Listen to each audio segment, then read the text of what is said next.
Rebelião no Itamaraty. Arranjos institucionais para desobediência do governo federal, este governo que está agora no final do seu mandato, justamente para tentar preservar a imagem internacional do país, construída ao longo de décadas por uma excelente chancelaria. A diplomacia brasileira ela é reconhecida mundialmente pela sua capacidade argumentativa, já que o Brasil é um país que só pode exercer soft power. Nós não somos e nunca fomos uma potência bélica. O que é isso que eu estou falando? Do que eu estou falando? Quem não viu, procure, leia.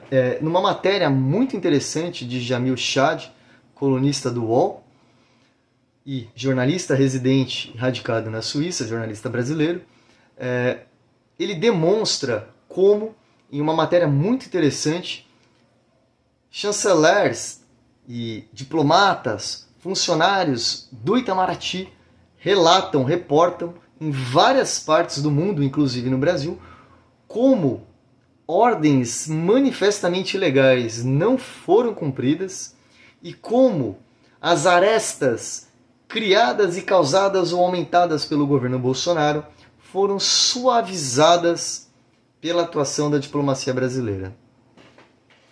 E aí nós podemos perguntar, mas Alexandre, isso não faz parte da atuação diplomática? Sim e não. Sim, porque sim, cabe à diplomacia atuar de uma forma diplomática, mas não porque geralmente a diplomacia ela age de modo a tentar uma compreensão e um entendimento e a modificação de atos vindos de outras chancelarias e não do próprio país representado. Mas, Alexandre, então não seria ilegal a diplomacia brasileira estar agindo em claro descumprimento das instruções do seu maior mandatário, que é o presidente da República? Não.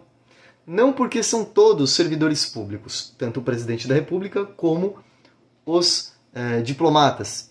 E, na medida em que são servidores públicos, nenhum servidor público é obrigado a cumprir uma ordem manifestamente legal. Pessoal, quando eu falo aqui no meu espaço que para entender o Brasil de hoje e entender o Brasil do futuro, nós temos que olhar para os Estados Unidos, porque os Estados Unidos estão exatamente 2 anos na nossa frente, também é por isso.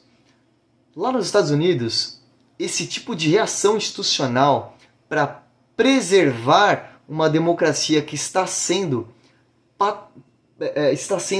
patologizada, né? Ou seja, que está sofrendo com patologias políticas que ameaçam corroer e destruir a sua forma democrática, nós tivemos reações muito parecidas nos Estados Unidos e talvez até mais graves.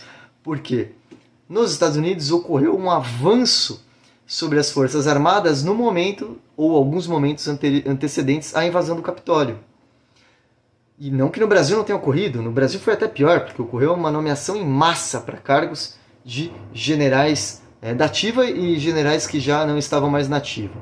Mas nos Estados Unidos, essa separação das Forças Armadas como instituição de Estado e não de governo é muito maior. Então, o susto que alguns elementos das Forças Armadas sentiram a observar o avanço de Trump foram muito maiores.